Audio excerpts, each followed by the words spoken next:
Deixa eu te falar uma coisa, o produtor vai precisar entender que a propriedade dele lá é um negócio e ele vai ter que se profissionalizar no sentido de tocar aquele negócio, cada vez mais. Foi um case bem interessante, assim, que a gente conseguiu crescer 5 vezes a cooperativa, modernizar ela em 5 anos, assim. O que me preocupa um pouco, tá? A gente praticamente dobrou a produção, só que a demanda por alimentos não dobrou ainda. O maior desafio é ter essa gestão para que a gente consiga acompanhar essas evoluções. As coisas estão mudando muito rápido, mas como vai ser daqui 10, 15 anos ou 20 anos? Algumas coisas ficam bem claras. Então seja muito bem-vindo, Jean, nosso membro do Rock Club, para mais um podcast aqui com a gente no nosso canal do Rockcast. Então hoje nós vamos falar sobre um setor que movimenta trilhões, alimenta o mundo e passa por uma revolução sem precedentes, que é o agronegócio, né, Jean? Mas vamos entender primeiro como que o agro evoluiu, quais desafios que ele ainda precisa ser superado e como a inovação está transformando esse mercado. E claro, você como um empreendedor do setor, você vai trazer essa visão para nós dessa nova era do agronegócio. Então, para essa conversa, nós temos aqui o Jean da Gran, mas a gente vai falar sobre a Gran lá no finalzinho, porque o nosso foco aqui vai ser sobre o agro, sobre a evolução do agro. Você tem muito conhecimento disso, então vai trazer aí para nós. E para a gente começar, eu quero entrar aqui no tema que conta pra gente, antes de nós se aprofundar no agronegócio, a sua história. Quem é o Jean? Como que o Jean surgiu até se formar a Gran? Mas não vamos chegar no mérito da Gran ainda, tá? Vamos deixar o tchan pro final, ok? Legal. Obrigado, Manu. Obrigado pelo convite. É um prazer compartilhar aí um pouquinho da minha história, enfim, essa minha trajetória no agro. Com os colegas da Rock e com, né, nossos ouvintes aí do podcast. Enfim, então, vamos lá. O Jean Maestre, filho de produtor, pequenos produtores, nascido lá no interior de Chapecó. Então, o meu pai, ele ficou na agricultura até quando eu tinha 4 anos de idade. Então, quando eu tinha 4 anos de idade, teve uma leva, e não foi só o meu pai, o agro era muito difícil. E aí não era todo mundo que conseguiu acompanhar ou conseguiu ou conseguiu se manter no agronegócio. Então, quando começou a mecanização, quando começou a entrada de tecnologias, o produtor ele não conseguiu acompanhar, então muita gente ficou pelo caminho. Então, alguns produtores foram comprando, né, dos vizinhos, e o meu pai foi uma desses casos, então. E aí eu continuei morando no interior, mas era numa vila. Então, mas o meu pai foi para um comércio e tal, então vendeu a terra, comprou um comércio lá na vila, que era um pouco de tudo, tinha tudo. Era mercado, era bar, era lanchonete, era tudo. Tudo que era, tipo, antigamente no Rio Grande do Sul chamavam de bolicho. Eu ia dizer, chamam de mercearia. Pode ser. O que você precisava tinha, porque era uma vila no interior, então a população lá da vila que precisava chegava lá. Então, do agro, então eu dei um pulo para o mundo mais do comércio, do agronegócio, vivi isso até, enfim, eu vivenciei isso durante a minha infância. E aí depois, com 11 anos, então, eu tive meu primeiro trabalho, assim, fora de casa, que foi entregar leite para um vizinho. Então, um dos vizinhos lá tinha uma produção de leite e entregava leite na cidade. Então, eu comecei com esse. Como que você entregava? Ia a pampinha na frente, uma pampa, sabe? Na frente. E aí eu ia atrás, pegava os litrão de 2 litros e ia deixando na frente da casa das pessoas. Bem igual parece um filme. Que as pessoas vão lá e deixam na porta. Isso aí, daí, enfim, era bem, bem legal. A gente acordava bem cedinho pra terminar antes de, tipo, o sol esquentar, vamos pensar assim. Sim. E aí era 2 vezes por semana. E aí depois, com 14 anos, eu fui ser lavador de carro. E aí fui indo. Depois arrumei um estágio no Correio, na prefeitura. E com 18 anos... eu entrei, eu voltei para o agronegócio mais em si, que eu fui trabalhar na controladoria da Cooperalfa, que é uma grande cooperativa do Brasil, acho que é a 8ª maior do Brasil. E aí lá eu comecei a entender um pouco mais de gestão e de negócio no agronegócio, de fato, sabe? Como que funcionava, como né? Como é que as coisas funcionavam dentro das cooperativas ou dentro das revendas, como enfim. Como era por baixo de tudo que acontecia por fora. Como era estruturado os negócios, né? E aí, trabalhei um tempo na cooperativa, aí depois saí, fui para uma outra empresa de marketing, trabalhar com planejamento estratégico, então comecei a me aprofundando mais ainda na parte de gestão, e já trabalhava um pouquinho em planejamento estratégico na Cooperalfa, mas enfim, me aprofundei mais no planejamento estratégico, mais voltado para marketing, posicionamento, e aí depois eu vim para a indústria, de fato, uma indústria mais competitiva, que foi a Atlas aqui em Pato Branco, que é a indústria de fogões. Aí vim trabalhar com controladoria aqui. Voltei para Chapecó para trabalhar com uma indústria de moda também, controladoria. E depois acabei voltando para Pato Branco. E aí surgiu uma nova cooperativa para trabalhar com controladoria lá. E aí, enfim, a partir da controladoria a gente fez toda uma reestruturação que todas as experiências que eu tive de controladoria, de gestão, eu fui aplicando então nessa cooperativa e foi um case bem interessante, assim, que a gente conseguiu crescer 5 vezes a cooperativa, modernizar ela em 5 anos, assim, tipo, de gestão assim, mais aprofundada. Então foi bem interessante. E aí depois, a continuação disso a gente vai falar lá no final do podcast. Deixa uma curiosidade. Você entregou leite, mas teve mais alguma coisa que você fez quando você estava lá? Vou dar um exemplo aqui. Eu tenho essa carinha bonitinha aqui, mas eu levantava às 4h30 da manhã pra colher feijão, tá? Nossa! Já fiz isso na minha vida. Ia daqueles ônibus que ia uma galera dentro, ia lá, colher feijão, porque vai esquentando o sol, fica mais difícil da gente fazer isso, ainda mais que é tudo na mão. Naquela época, na minha época, era arrancar o feijão na mão. Esse tipo de coisa você nunca trabalhou? Claro que já.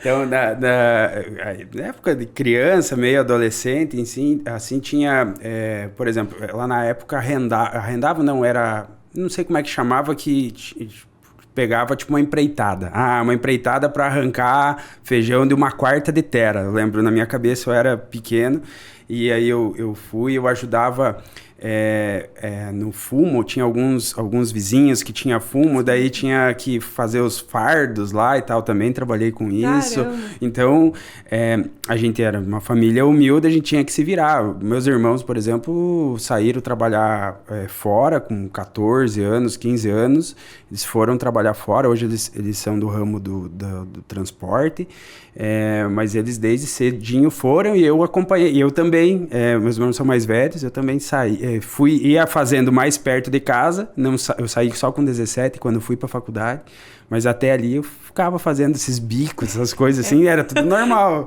Não foi só você que arrancou feijão. Então tá bom.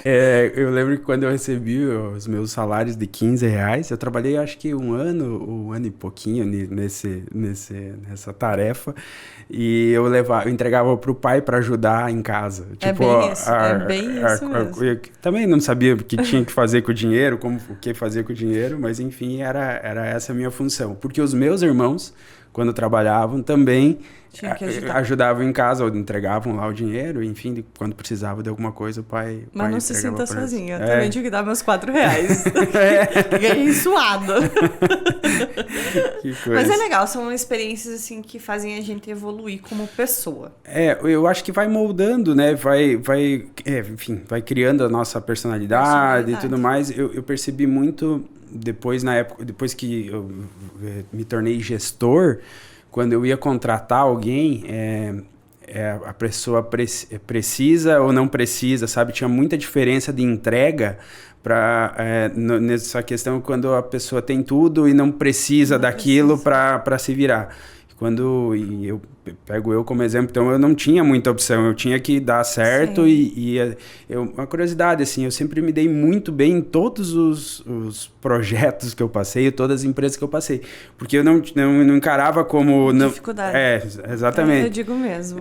Parece que a dificuldade, pra gente já ter passado por aquilo, parece que é como se fosse uma mola propulsora, te impulsiona pra ir lá e, correr atrás. Uma outra coisa que eu acho que ajuda todo mundo tem dificuldade, todo mundo passa por momentos de dificuldades, mas é o fato de se colocar como vítima ou não, né? Exato. Então também, se você fica lá, porque eu sofri, porque não sei o quê, e ficar lá paradinha, não vai acontecer nada, né? Exato. Então eu lembro que teve uma proprietária de uma empresa que eu trabalhava, que ela dizia que ela me admirava porque em nenhum momento eu me fazia de vítima das situações e sempre tentava, enfim, resolver e ir para frente, né? É isso aí.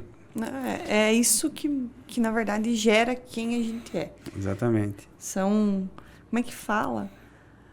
Não é... São as virtudes. As virtudes de cada pessoa. Legal. Ai, vamos lá. Que daí agora você lembrou lá das infâncias e tal, aí vem uns sentimentos, né?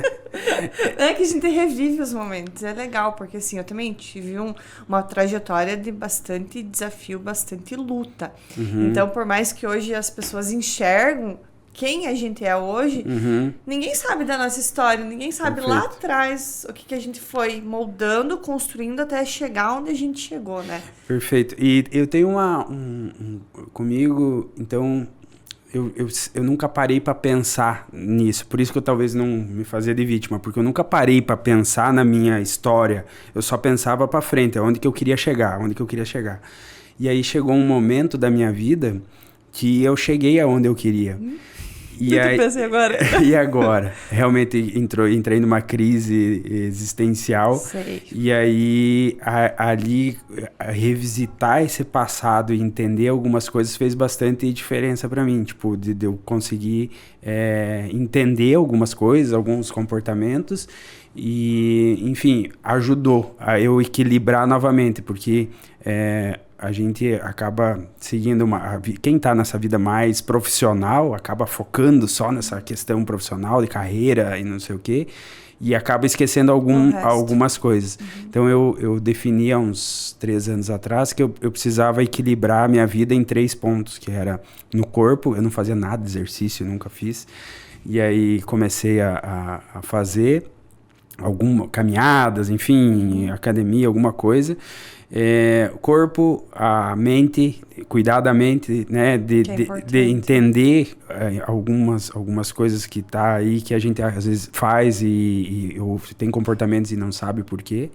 E o espiritual veio por último e talvez é o que mais equilibrou tudo, tá? É que a gente acaba vivendo sem pensar que esse lado espiritual ajuda também a te dar suporte, te dar um monte de coisa, esperança. Sim. São coisas que a gente às vezes no dia a dia não olha, mas enfim...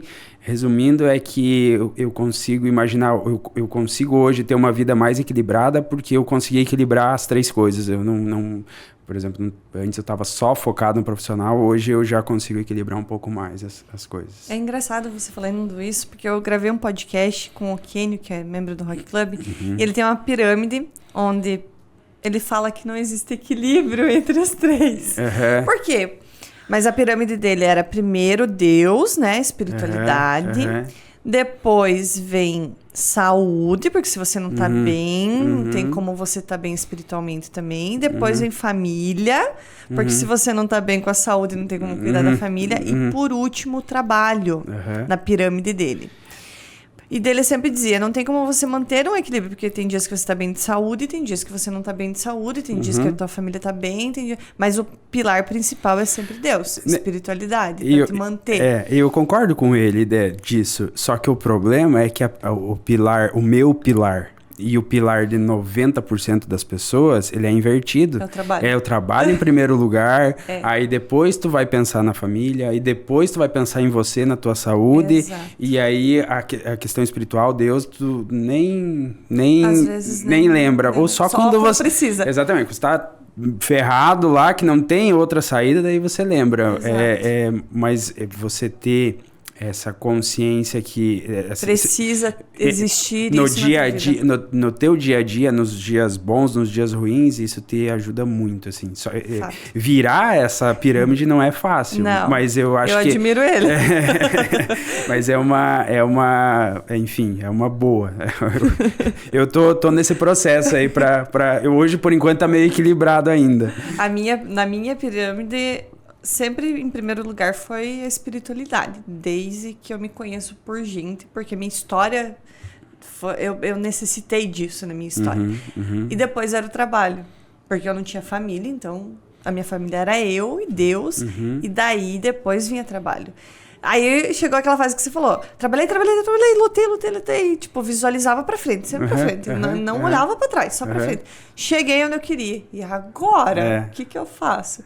De agora que eu tô revisitando, que eu tô passando por essa crise, eu tô revisitando, de agora eu tenho família, então eu tô passando por essa consciência agora, Sim. de entender o que eu preciso movimentar e equilibrar. Só falando um pouquinho mais de mim, já vou fazer uma conexão com o agro aí. Mas as dificuldades que eu tinha lá na infância, eu não queria ter. E eu foquei em ganhar dinheiro, claro, sair de forma honesta, das formas Sim. corretas. Mas e aí, quando eu só pensava nisso, eu só tinha isso como foco. Então, não dava bola para nada. Sim. Eu falava que nem fofoca me abalava. Eu não queria nem saber de nada. Eu estava só preocupado. Focado no meu. Exatamente. É isso. E, enfim, é difícil, mas foi esse entendimento fez eu conseguir equilibrar um pouco mais as coisas. Deixa eu te falar uma coisa. Quando que eu comecei a perceber...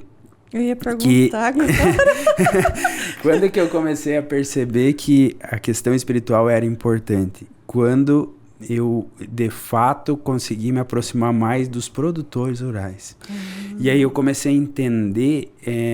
o quanto é importante a fé no agronegócio.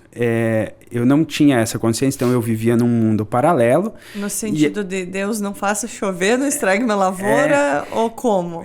Porque se você pensar, o produtor sempre teve uma vida muito sofrida. Pensa desde o início do início do agro, enfim, se vivia, vamos dizer, numa miséria. Sim.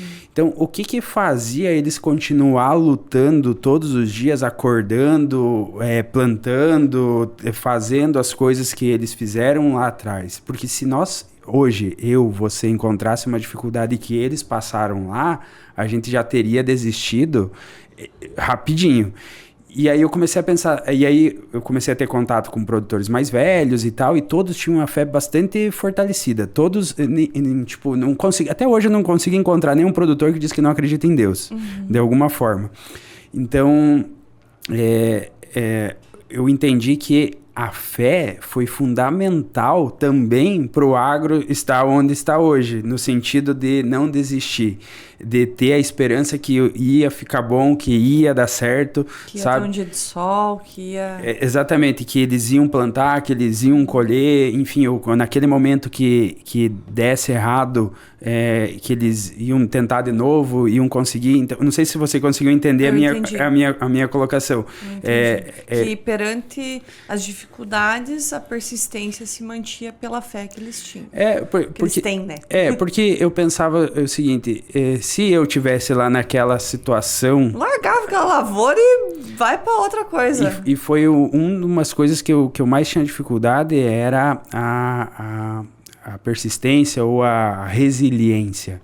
Na primeira dificuldade que eu encontrava em tudo, eu abandonava. Por que eu vou ficar... tentando isso? Porque eu tinha muito medo que insistir em algo que talvez não fosse ruim era algo meio que idiota. Sinal, tipo, larga isso. Então, eu desistia. E aí, depois eu fui entender que, enfim, se todo mundo tivesse desistido, né? Não enfim, existiria. não teria o que... Nossa, eu fui estudar um pouquinho da colonização italiana no Rio Grande do Sul.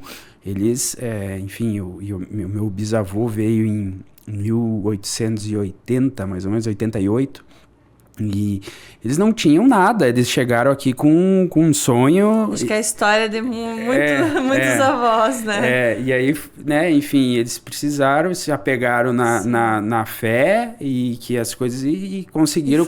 E foram formando família, foram se desenvolvendo. Imagine se eles tivessem desistido lá atrás, né? Então, eu só quis fazer o link de quão importante a fé é importante no agronegócio, né? Ou a questão da espiritualidade é importante no agronegócio. Não teria nada do que a gente tem hoje que a gente vai falar aí na sequência. Mas é legal a gente ver como cada fase da trajetória vai mudando e a gente vai se moldando junto. Mas eu queria entender, o que fez você olhar para o agronegócio como o setor ideal para você investir? Então, eu sempre tive próximo do agronegócio, né? Ou trabalhando no agronegócio ou próximo. E aí, antes de eu entrar no último desafio que eu tive como funcionário, eu comecei a visualizar que o agro estava bombando, né? Eu estava crescendo. Porque se for pensar ainda na época da faculdade, o pessoal que fazia agronomia, assim, eles, no início da faculdade, não era o que eu fazia, nem eram, tipo, destaques. Mas quando eu estava mais pro final da faculdade, a agronomia já começou a virar, tipo, o destaque, assim, todo mundo querendo fazer agronomia. Uma medicina. Começou a ficar legal, sabe? Tipo, eu não sei. Disputada. Uma vez eu até conversei com um amigo. Eu acho que é sonho de qualquer pai da agricultura ver o filho formado em agronomia. Mas na verdade eu acho que agora é sonho. Antigamente, eles queriam que fosse para outra profissão que não fosse o agro. Então, sério? A virada... E hoje eu tinha uma visão diferente. Tipo, eu tenho lavoura, preciso pôr meu filho fazer agronomia. Que nós vamos falar depois. Hoje, isso se tornou um desafio. Mas, enfim, o sonho de qualquer pessoa no agro, de qualquer agricultor, era ter o filho fora da agricultura. Porque era muito sofrimento. Não se tinha renda, não se tinha nada. E aí a virada de chave foi só nos anos 2000. Caramba. A partir dos anos 2000, que eu fiz faculdade em 2007. Então, 2007 a 2010 que estourou, que eu consegui visualizar o negócio. Mas para o agro também foi isso. Que começou a ficar bom no agronegócio a partir daquele de 2005 para frente, vamos pensar assim. Nossa, eu não... Então, e aí o que aconteceu? Essa virada de chave do pai ter o sonho de ter a continuidade, do filho dar continuidade para o negócio, ele é muito recente. Então a gente hoje tem muitas propriedades que não têm sucessão. Porque o filho virou médico, o filho virou contador, o filho virou... E não tem interesse pelo agronegócio. Então, hoje, é o segundo maior desafio. O primeiro desafio nós vamos falar depois, que é a gestão do agronegócio. E o segundo maior desafio é a sucessão. Então, porque quem que vai tomar conta? Eu tenho diversos exemplos de produtores. E eu cheguei um dia a conversar com um produtor que ele dizia que o maior arrependimento dele era não ter incentivado o filho dele a ficar, porque hoje ele está lá com 65 anos, tem lá a propriedade média no sentido de, acho que tem uns 50 alqueires, isso dá uma renda aí, 50 alqueires, sem uns 100 mil reais por mês de lucro, vamos pensar assim, hoje no agronegócio. E o filho dele hoje é funcionário público, acho que na Casan, e ganha R$3.500. Caramba! Então ele disse que é o maior arrependimento, e aí ele acabou não tendo um bom relacionamento. Hoje ele quer que o filho volte e o filho não quer voltar. Não quer. Então provavelmente depois que ele falecer... Quem que vai tocar? Exatamente. Então, tem algumas alternativas. Ele falou que ele está incentivando, tentando falar para que o filho não venda a terra, arrende a terra para o vizinho, para alguém, mas que mantenha lá aquilo que ele construiu. Porque era um produtor que não tinha nada, ou que herdou 2 alqueires da família e foi construindo. Então ele conseguiu construir, a vida dele foi de sucesso, só que ele não conseguiu completar com a sucessão. Caramba! Então o agro tem esses nuances que é muito interessante, assim, quando você vai entrando, vai conhecendo mais, tem muita coisa bem legal. Nós conseguimos entrar agora aqui a gente sabe que O agro aí sempre foi um grande player mundial. Mas a gente consegue entrar aqui na evolução do agro? Por exemplo, modelo tradicional, mecanização, novas tecnologias, como que ele foi evoluindo, o que foi melhorando e como que ele está hoje no modelo atual? Então, o que eu sei, né, o pouco que eu sei, porque eu não vivenciei todo esse período, mas, enfim, o que a gente sabe é que o Brasil, ele sempre foi um play interessante no mundo desde o descobrimento. Então, desde o descobrimento lá foi a questão do extrativismo, pau-brasil, não sei o quê. Então, teve o boom. São altos e baixos, o que eu consigo perceber no agro no Brasil. Então, o boom do extrativismo, aí a decadência. Aí, a pouco, teve o boom da cana-de-açúcar, a decadência. A cana-de-açúcar, em função da alta produção, produzia mais do que vendia. Do que a demanda, a necessidade. Café, aconteceu a mesma coisa. Daí o café... Então, a gente saiu lá de 1500, a cana foi até 1900, mais ou menos. Então, 400 anos aí 300 anos, né? 1500 até 1900. Mas, enfim, é difícil de conta aqui. Aí entrou depois o café, que também teve um boom, e aí depois teve o declínio pelo excesso de oferta também no Brasil. Ainda tem, hoje é uma cultura, inclusive tem os memes aí que tá estourado o preço. Produtor de café, tá todo mundo rico. Era igual a quando o produtor de soja tinha R$200, a mesma coisa. Agora aproveite. Então, aí tem o boom e aí depois tem a decadência. Enfim, e aí, em 1960, o governo do Brasil, mais ou menos 1960, um governo, acho que até JK, talvez, eu não sei exatamente, mas eles começaram a olhar o Brasil como um potencial de agricultura de escala. Só que na época não se tinha condições nenhuma. Então, primeiro eles incentivaram, por exemplo, o produtor que tinha terra. Na verdade, a terra não valia nada, porque era muito sofrimento e não produzia nada. Então, tinha mata e tal. Então, eu lembro que um amigo me contou que tinha um programa do governo que pagava para o agricultor desmatar e abrir para poder plantar. Então, é algo que a gente não consegue imaginar hoje. Não consegue imaginar. Mas lá no início, como é que eles iam incentivar o produtor a plantar se era mata, enfim? Sim. Então, tinha um custo para poder virar. Então, eles tinham esse incentivo. E aí, depois, começou a entrada de novas tecnologias e da mecanização. Em 1970, teve um marco que foi a Embrapa. Então, a partir da Embrapa, começou a se pensar novas sementes de maior produtividade, e aí foi indo. Então, esse movimento vamos pensar assim, de abertura desse agro que a gente entende hoje, ele aconteceu aí de 70 a 90, mas muita dificuldade porque nem todo mundo tinha acesso a máquinas, né? As máquinas eram escassas, então era muito trabalho manual. Então, teve um êxito rural muito grande nessa época. As pessoas viviam até então numa agricultura de subsistência, e aí tudo virou para uma agricultura de maior escala, uma agricultura mais comercial, vamos pensar assim. E aí aqueles produtores que não entenderam esse movimento ficaram pelo caminho, então foram trabalhar na cidade, e aí foi aqueles produtores que foram comprando as áreas, foram ficando maiores, e aí ele conseguiu o que que talvez sem eles entender, mas foi isso que é o negócio na agricultura. Às vezes as pessoas não entendem. A agricultura é escala, no sentido... Tem dois modelos de agricultura. A agricultura mais comercial, que a gente fala aí de soja, de milho, de trigo. Para você ganhar dinheiro, você tem que ter escala, porque a margem ela é muito pequena. Então, você ganha pouco em muita produção. A partir do momento que você produz pouco, não é viável. Então, num pequeno pedaço de terra, o cara que tem uma pequena propriedade e quer trabalhar só com soja, hoje ele não sobrevive. porque a soja é uma cultura para escala.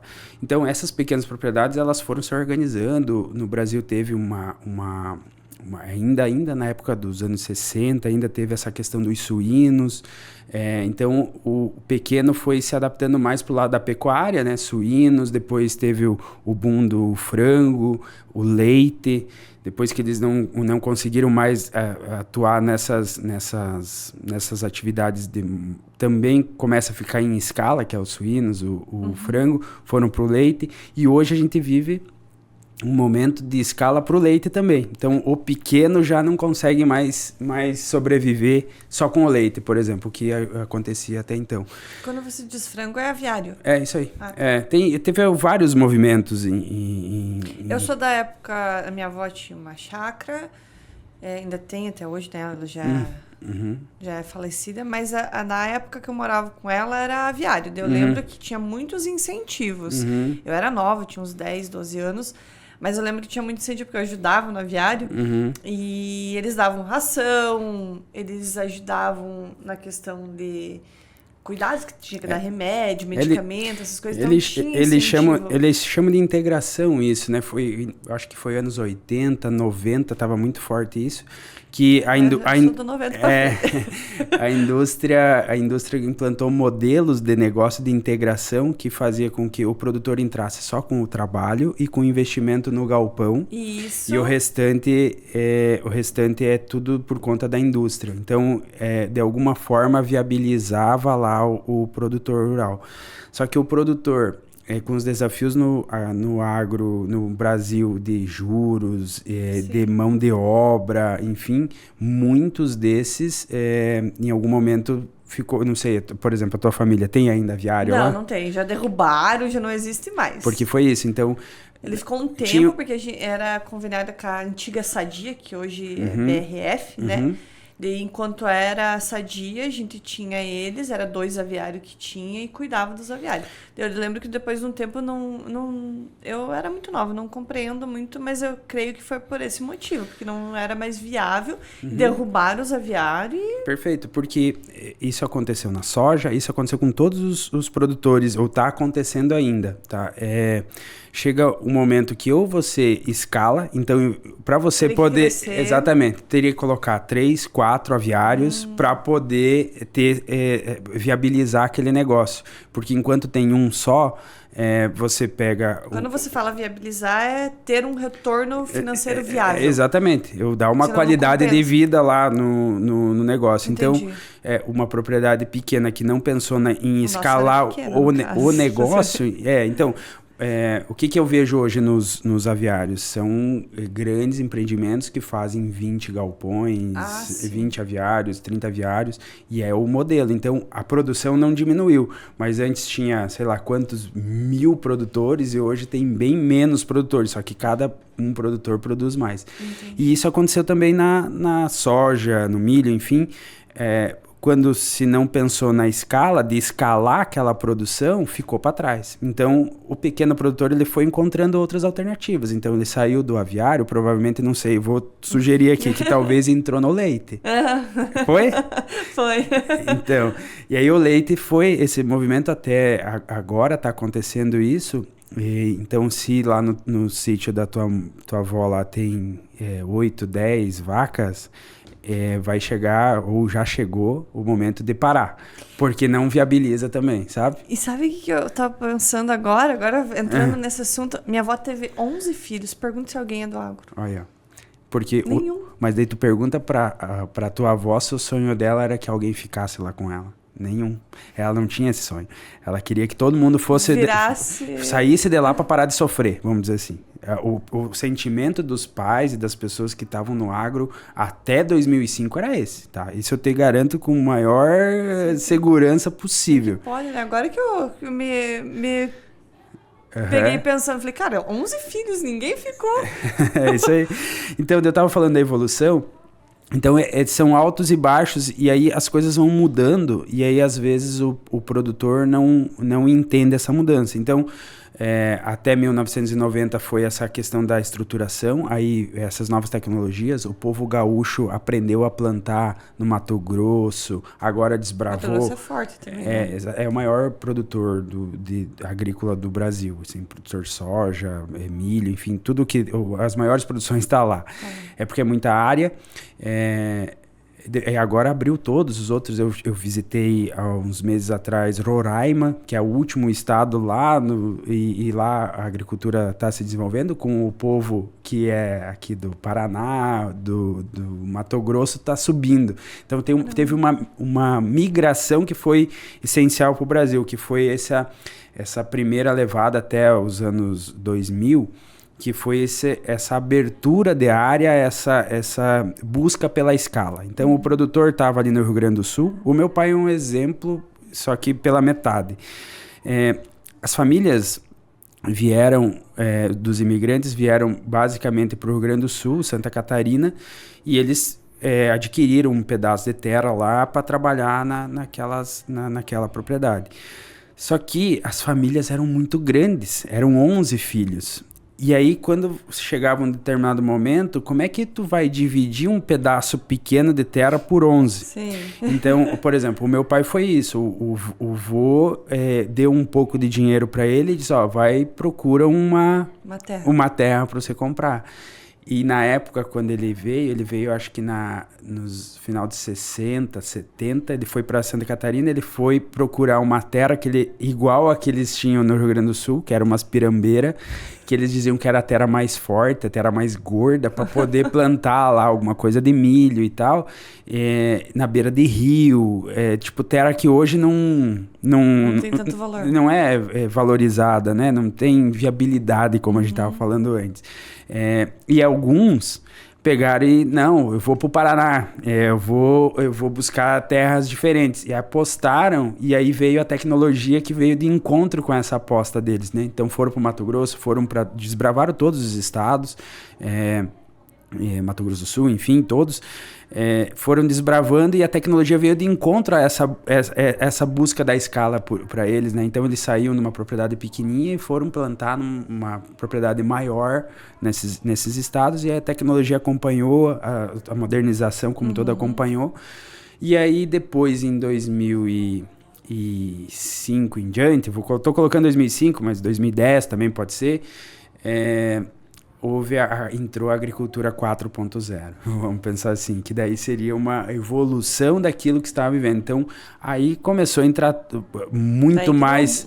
estouro exatamente, mesmo. E foi para todo mundo, né? Esse estouro de informação, esse estouro de tecnologia. Foi para todos. Mas o agro abraçou muito bem, porque como eles tinham todas as tecnologias, tudo que eles conseguiram até aquele momento, as tecnologias tinham ajudado eles. Então, a abertura de visão para essas novas tecnologias fizeram eles chegar onde eles estavam. Então, eles aceitaram. Tanto que teve uma pesquisa em algum momento no Brasil que quais setores eram mais tecnológicos, o que tinha mais inovação. E o agronegócio era, no Brasil, o setor com mais tecnologia e inovação. Caramba. Mais do que, por exemplo, a indústria, porque as políticas do Brasil deixaram um pouco a industrialização um pouco de lado, enfim, serviços, enfim. Então, esse entendimento desse produtor, que ele já conseguiu perceber da escala, perceber a quanto a tecnologia ia ajudar eles, fizeram chegar onde a gente está hoje. Então, que foi esse último boom que a gente está vivendo agora, que daí a gente se tornou os maiores produtores de quase tudo. Maior produtor de soja, enfim, desde laranja. E aí a gente tornou vamos dizer assim, o supermercado do mundo, vamos pensar. Então, então, resumindo, né? Você pega desde do ímpeto, não sei, da cultura que se criou lá na imigração, e a fé que a gente comentou, e tudo isso resultou no que a gente tem hoje, sabe? tivessem desistido, não seríamos fortes no agronegócio, Perfeito, né? perfeito. E a gente, o Brasil, na verdade, eu acho que o Brasil só tem alguma condição de viver ainda em função do agronegócio, né? Porque imagine se a gente não tivesse agro impulsionando toda essa economia. A gente, não sei, né? Estaria uma Venezuela já. Agora que você falou... Agora que você falou, a gente teve recentemente a palestra com o Emanuel Pessoa, né? E ele trouxe essa questão que o forte agora no futuro é o agronegócio. Nos próximos 15 anos ele até colocou. Aí, pensando assim, ele trouxe lá em números, em estatística, acho que era 54,5 bi que movimenta do agronegócio no Brasil. No Brasil é mais, muito mais. Eu não lembro mais. Em número, assim, mas eu lembro que tinha um número lá. Ou seja, era metade do PIB do Brasil, basicamente, né?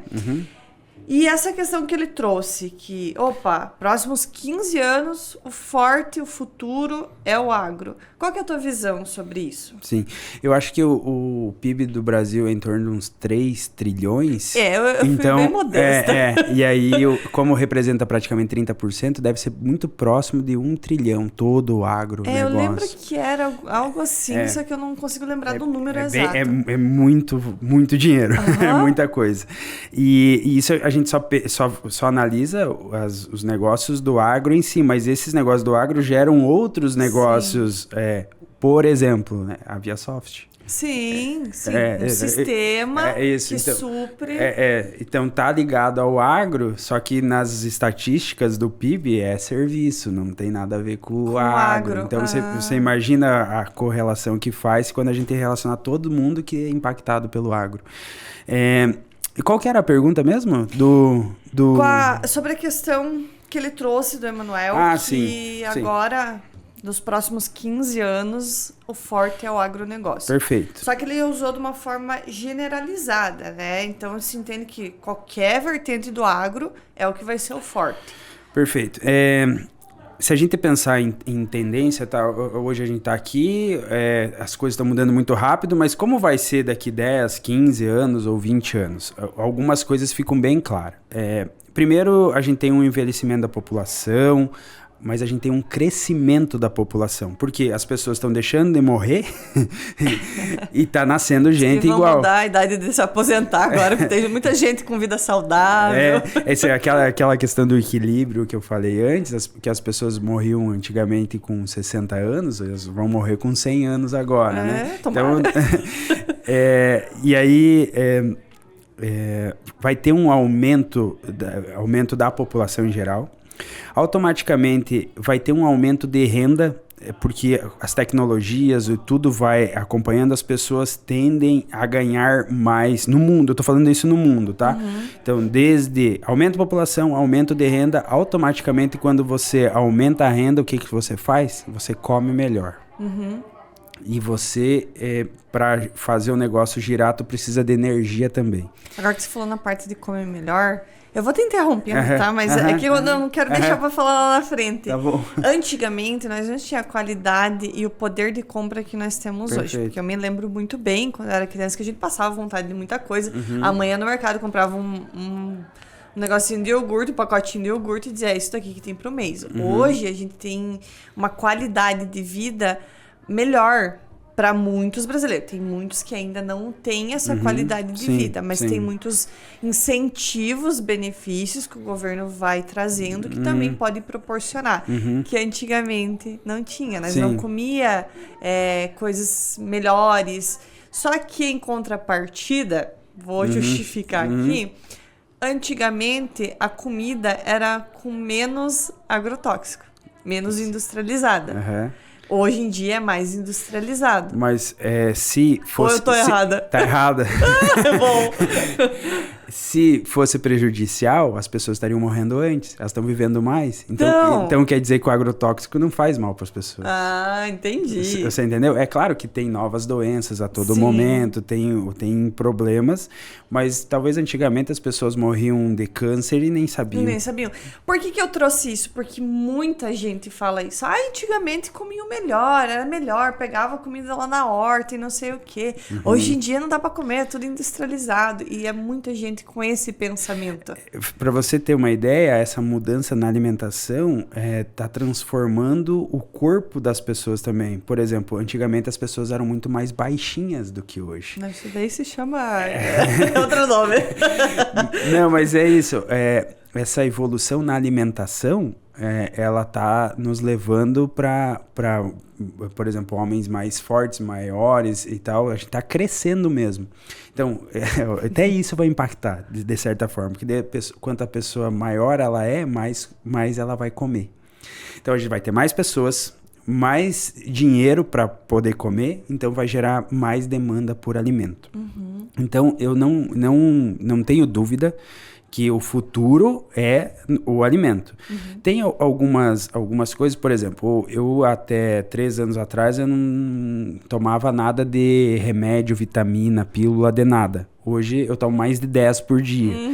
Então, a gente tá aprendendo a complementar algumas coisas, mas de qualquer forma, essas vitaminas, essas coisas, acabam saindo do agro também. Tem que produzir em algum lugar, alguma coisa, então também vai gerar impacto positivo. Então, tem isso. O que me preocupa um pouco, tá? Existe uma demanda crescente por alimentos, e a tendência é que ela cresça em torno de 1 a 1,5% ao ano. O que eu visualizei nos últimos anos, principalmente no Brasil? Vou pegar só um exemplo da soja. A gente produzia 100 milhões de toneladas em 2017, e a gente hoje produz 170. Então, a gente praticamente dobrou a produção, só que a demanda por alimentos não dobrou ainda. Então, qual que é a tendência, né? A tendência é que sim, seja o caminho, só que vai ter algumas mudanças aí no meio. Porque, por exemplo, se todo mundo focar em produzir o que está com sobre oferta, né? Por exemplo... O café está em alta agora? Todo mundo vai produzir café? Perfeito. O café está em alta agora porque teve um problema de safra, frustrou, então não tem a demanda pelo café é maior do que a oferta. Sim. O que está acontecendo no agro da soja, do milho, que é o que eu mais trabalho, enfim, que a gente está mais acostumado a ver, é que a produção está aumentando muito mais do que a demanda. Entendi. Tem muita gente produzindo soja. O Brasil mesmo, né, quase dobrou nos últimos anos. E não tem vazão para isso. Isso. É que tem. Ainda hoje tem, porque a gente vinha com estoques menores, mas o que eu visualizo é que cada vez mais o estoque vai ficar mais regulado. Essa segurança alimentar no mundo vai estar mais tranquila, vamos pensar assim, que a gente teve um problema na pandemia, que se começou a falar da segurança alimentar. Então, o que eu vejo? Mas aí tem algumas saídas. Então, esse fato da gente estar, não sei se já exagerando, mas pode gerar o que aconteceu na cana, no café lá atrás. Eu tenho uma visão que pode acontecer se não acontecer outros eventos, no sentido de, por exemplo, abrir novos mercados para o consumo da carne, por exemplo, como a Índia.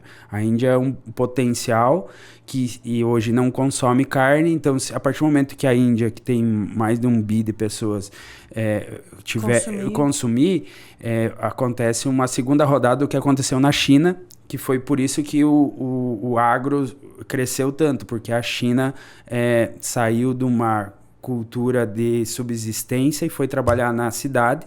A partir do momento que vai trabalhar na cidade, precisa ter a comida pronta. Para entenderem o que a gente está falando. China, o forte da China é o quê? Indústria. Isso. Então, eles não iam tirar os caras dele lá, que são fortes na indústria, para ir plantar. Isso aí. Então, o que eles fizeram, pegaram de nós. O movimento foi ao contrário.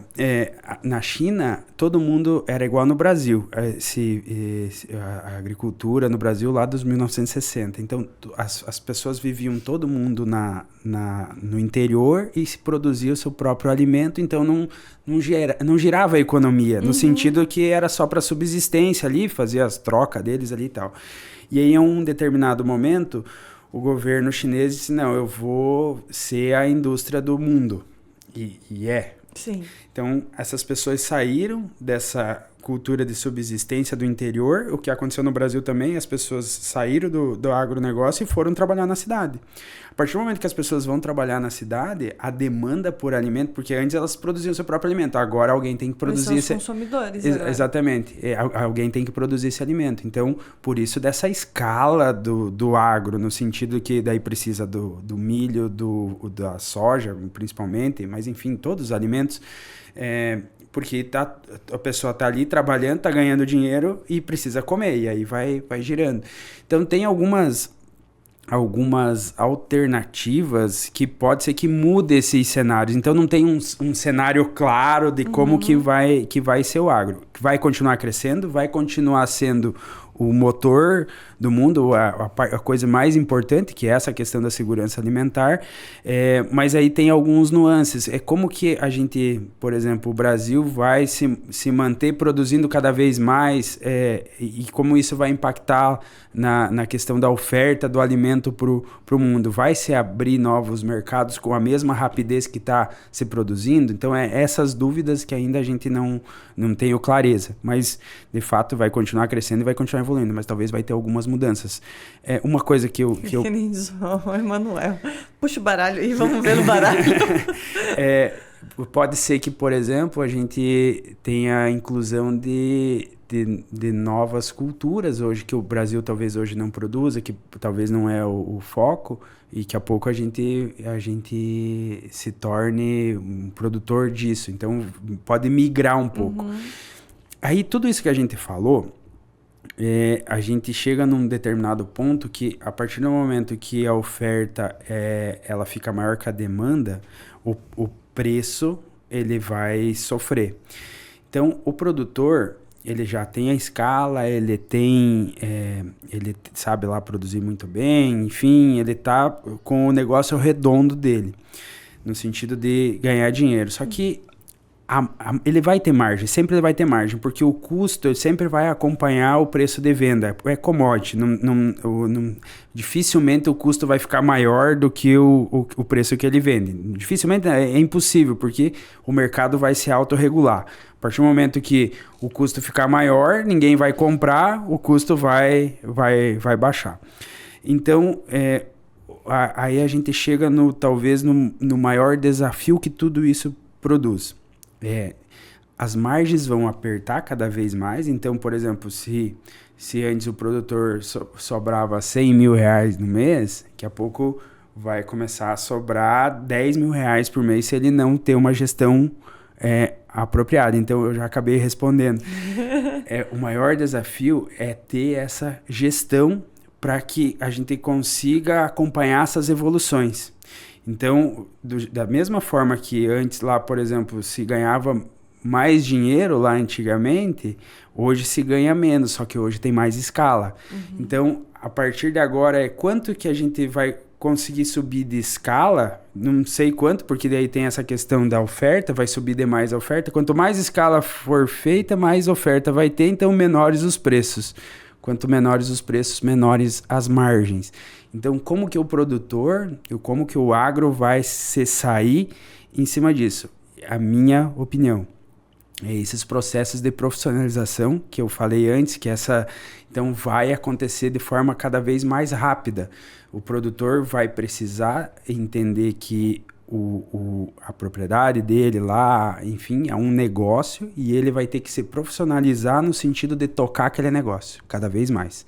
Isso já acontece em regiões que a margem já é mais apertada. Por exemplo, o produtor do Mato Grosso, ele já tem essas margens mais apertadas, porque quando ele compra um insumo, ele paga mais por causa dessa questão logística, e quando ele vende, ele ganha menos também por uma questão logística. Então, ele já é mais apertado. Então, como é que ele faz para sobreviver? Ele já tem escala, já tem tudo, mas para ele ganhar ou sobrar mais, ele precisa fazer uma gestão muito bem feita. E aí eu não sei se eu já entro ou não. Pode entrar. Eu ia te perguntar agora. Como que agora que a gente falou todo esse contexto, que a gente trouxe toda essa história, principalmente forte do agronegócio, como que a GRAS se encaixa em tudo isso? Perfeito. E aí, entendendo toda essa evolução, eu comecei a entender que, de fato, então, o produtor vai precisar fazer gestão. e vai precisar visualizar novas formas de fazer o que ele já faz hoje. Então, o que eu entendi? Que os modelos, por exemplo, ele tem 3 formas de fazer gestão dentro da propriedade, 3 principais vetores, vamos dizer assim. Primeiro é produzir muito, produzir mais. Quanto mais ele produzir, melhor ele vai, mais resultado ele vai ter. Só que na produção, ele não está 100% na mão dele, porque depende do clima, sim, enfim, tem algumas coisas que não tá na mão dele. Uhum. Então, na hora de produzir, ele tem que fazer gestão o melhor possível, então entender quais são as tecnologias que faz sentido, que não faz sentido, para produzir cada vez mais. Isso ele precisa fazer. A segunda coisa, ele ainda tem dificuldade, que é aprender a comercializar esse produto dele, gerar valor, mais valor para aquilo que ele produz. Então, ele hoje ele define um pouco melhor qual é o momento de vender, mas ele, por ser commodity... Seguro, no caso. Algum momento seguro, algum momento vende, mas ele não tem controle por qual preço ele vai vender. Ele é commodity, ele não sabe... O que é commodity? Commodity é tudo que não tem diferenciação. Então, é algo que tu não tem como diferenciar. Então, é uma commodity, um produto comum, vamos pensar assim. Quando eu tenho umas coisas ainda que eu não consigo assimilar, mas quando eu trabalhava na lavoura, uhum, e eu lembro que tinha a variação de preço da soja e os caras esperavam, subiam lá e vendiam. Uhum. Por que acontece essa variação? É a oferta e a demanda. Então... diariamente, a soja, o milho, enfim, todos esses produtos, eles são commodities que são negociadas todo momento. E aí, todo momento tem gente comprando e tem gente vendendo. E aí, conforme a força de compra e de venda, vai formando o preço. Você entendeu? Entendi. Por isso que vai variando. Então, a partir do momento que a força de compra ela é muito grande e a de venda é baixa, o preço sobe.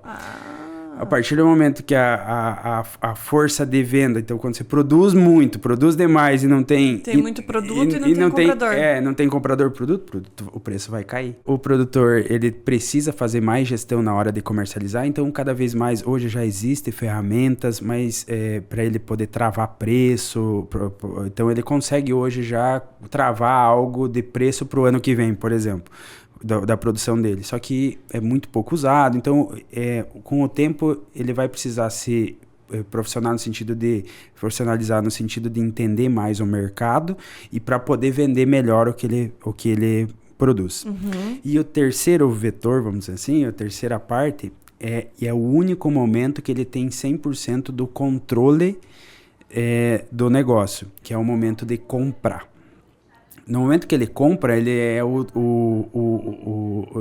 dono do poder naquele momento. Então, aí ele vai decidir de quem que ele vai comprar, se vai pagar mais ou menos, enfim, é o único momento que ele consegue fazer gestão e isso vai ajudar ele a ter melhor resultado. Então, ponto. Essas três coisas que dá para fazer gestão lá dentro da propriedade. Certo.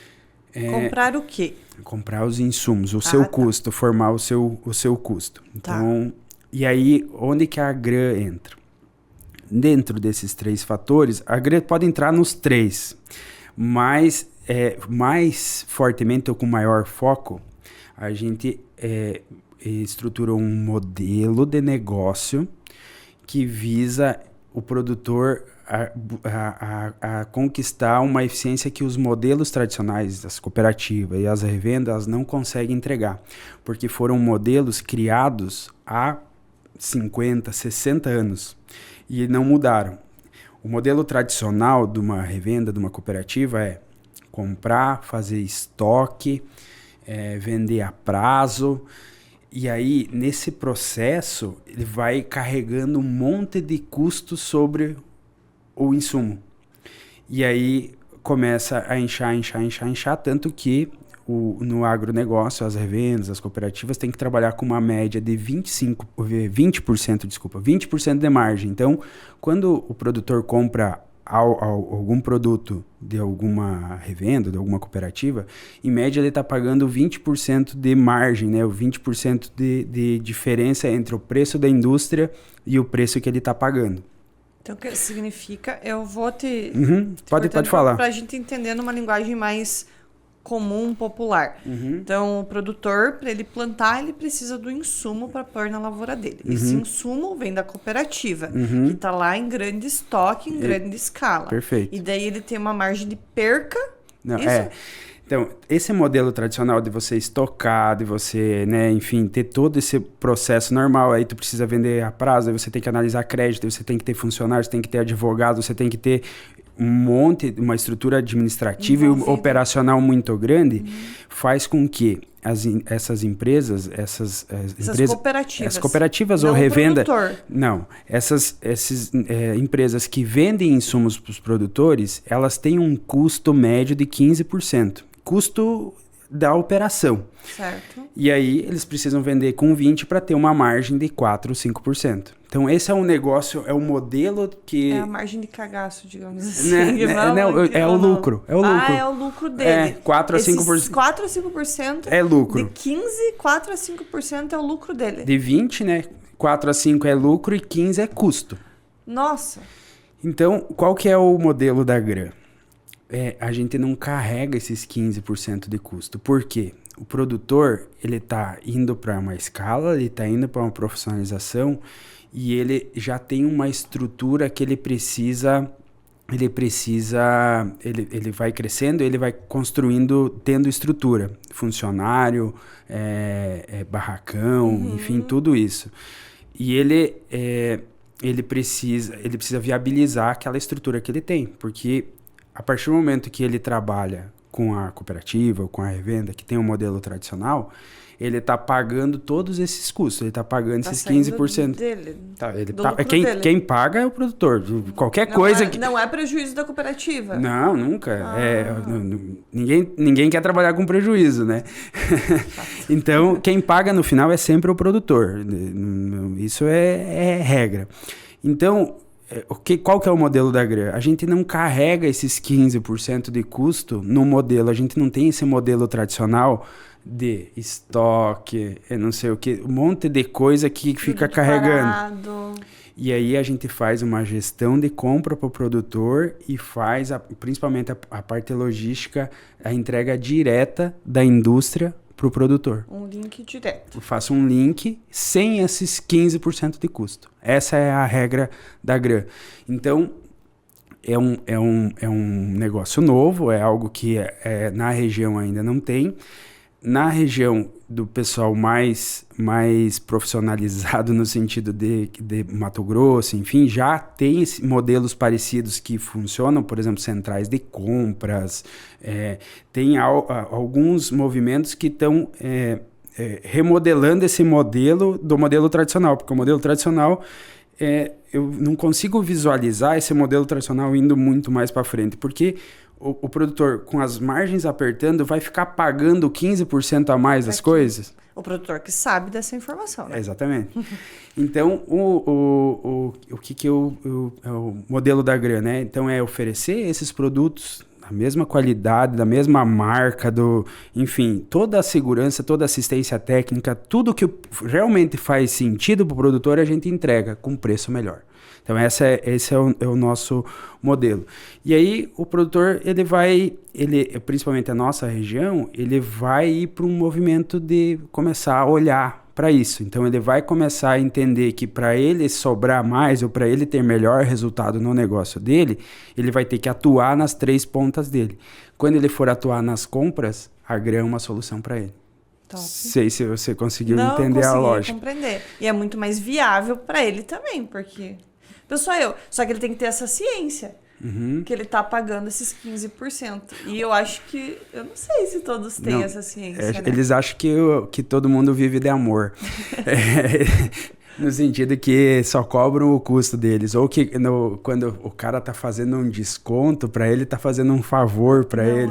O desconto tá lá embutido, é o lucro, tá tudo lá, não tem milagre. E isso eu consegui entender nessa minha trajetória toda ali de controladoria. Eu entendi, estudei tudo que era modelo de negócio. Vivendo... Isso, e a formatação, né, de preços, custos, foi a minha trabalhei muito tempo com custos, então isso foi me ajudando a entender. Então vamos pensar assim, o agro conseguiu me mostrar que tem uma evolução ainda para acontecer, e eu, com o meu conhecimento, eu consegui entender que eu poderia ofertar, né, oferecer uma solução para o produtor com esse meu conhecimento de custo, de modelo de negócio, que é poder gerar valor. Então vai gerar valor para o produtor, vai gerar valor para mim. Hoje mesmo estava falando com um produtor cliente, ele sempre comprava a produção, os insumos dele lá da cooperativa. E a cooperativa trabalha com muito volume, não sei o que, então eles compram e deixam estocado lá vários meses. O produtor. O produtor compra da cooperativa e deixa estocado. Isso. Só que a cooperativa também tem isso, mas a cooperativa às vezes compra e fica um tempo lá estocada até ela entregar para o produtor. Sim. Só que esse tempo estocado vai perdendo a qualidade do produto. Então eu vendi para ele no mês passado, a carga chegou lá para ele, tipo, saiu da indústria, era fertilizante. Saiu da indústria, em 3 dias ele estava plantando com aquele fertilizante. Então ele disse que ele nunca plantou com um produto que se saiu tão bem na hora de plantar. Então, além das economias no sentido de dinheiro, que ele pagou praticamente 15% a menos do que se ele comprasse em uma cooperativa normal, né, dessas tradicionais. Além da economia em dinheiro, ele teve um ganho de qualidade. Porque a gente conseguiu encurtar esse processo. Legal. Que é um modelo tradicional. Hoje, na nossa região, não tem ninguém que trabalha nesse modelo. A primeira vez que eu falei contigo, você me falou, isso é um... Dropship. Eu não tinha pensado nisso, mas Porque o Mercado Livre faz o quê? Um dropship. Ele vai lá, pega do fornecedor e manda para o cliente. E ele é muito forte nisso. Daí eu vou fazer um outro link. Então, você percebe que o modelo digital que faz essa ligação da indústria com o consumidor final mais direta, ela vem crescendo cada vez mais. E as lojas físicas, esses comércios tradicionais cada vez menos. Então, quando eu vejo uma evolução no sentido de o que vai acontecer, nossa, eu tenho muita esperança, muita... enfim... Por isso que a tua meta lá até 2019 é um bi. É um bi porque esse modelo é um modelo novo, então eu preciso que o produtor saiba como que funciona, não da forma que ele sempre trabalhou nos modelos tradicionais. Então, eu vou precisar de um tempo para ele entender o modelo, para ele gerar nele uma confiança, uma segurança que a gente vai entregar. Entregar de verdade. Entregar tudo que ele realmente faz sentido para ele, com preço menor. Então, isso demora um tempo. E aí, a minha ideia é que em 2 ou 3 anos, a gente acaba expandindo para o Brasil todo esse modelo.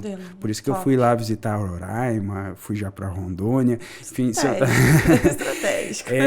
Eu penso em expandir esse modelo. Então, e tem um modelo que é próximo a isso, que já faturou mais de 1 bi.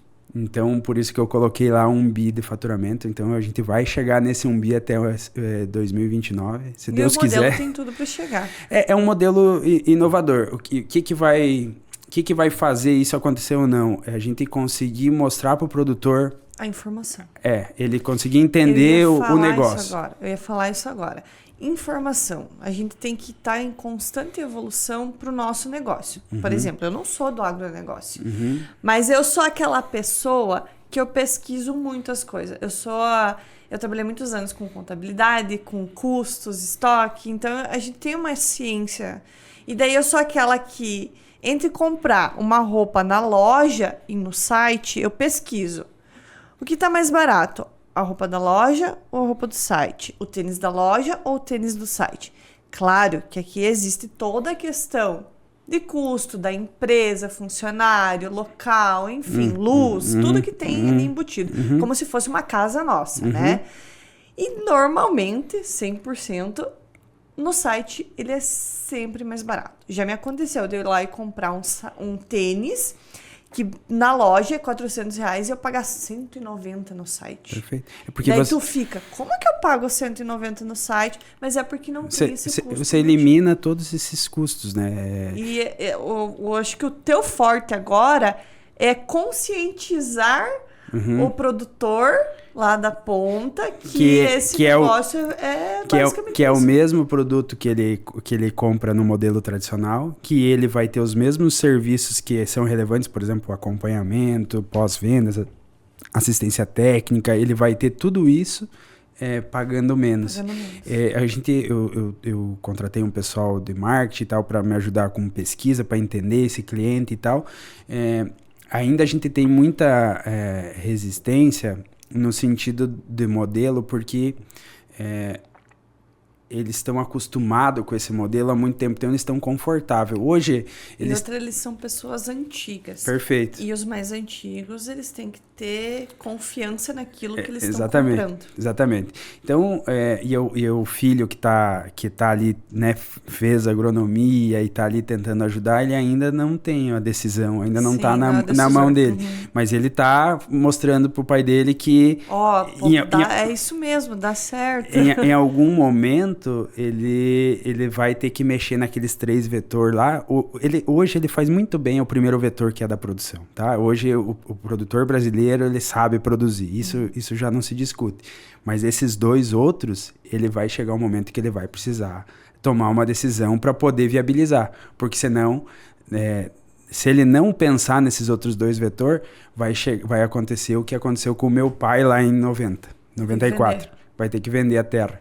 Porque vai ter um cara do lado dele que faz a gestão e vai comprar a terra dele. Que sabe fazer esses 3 vetores bem feitos. Perfeito. Vai lá e vai... Perfeito. É o grande engolindo o pequeno, digamos assim. Vai né? continuar, né? Então, tudo aquilo que a gente viu no passado, ela talvez se repete de forma talvez um pouco diferente, mas vai se repetindo.